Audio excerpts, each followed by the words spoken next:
Well, the widening US-Iran conflict isn't just a geopolitical story. It's fast becoming an economic one. As oil prices climb, South Asia's more fragile economies are feeling the pressure. Pakistan and Bangladesh, both heavily dependent on imported energy, are now facing the risk of higher inflation, weaker currencies, and also tighter public finances. In this week in Asia, we look at why the next oil shock could hit these two economies harder than most. Take a look.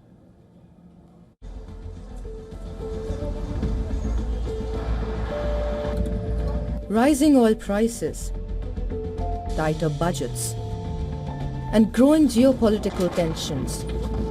The US-Iran conflict is entering its fifth month. And for Pakistan and Bangladesh, the biggest battle may be economic. Both countries depend heavily on imported oil, making them highly exposed to sharp moves in global energy prices. Global oil prices remain volatile, with Brent crude up about 21% in the month of July. West Texas Intermediate has also climbed to more than $81 a barrel, and analysts warn that any further escalation could disrupt global energy supplies. Economists say both countries have little room to absorb another energy shock.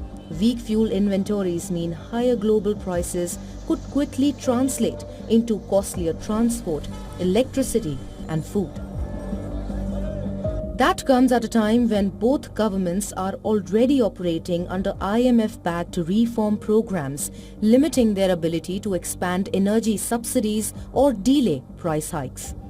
Now this means higher oil prices could quickly translate into inflation, currency pressure, and strained public finances.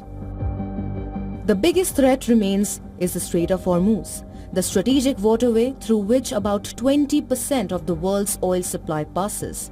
An extended disruption could push oil prices above $120 a barrel. According to Capital Economics, Oxford Economics also warn that Pakistan is among emerging markets most at risk, citing high debt servicing costs and thin foreign exchange reserves.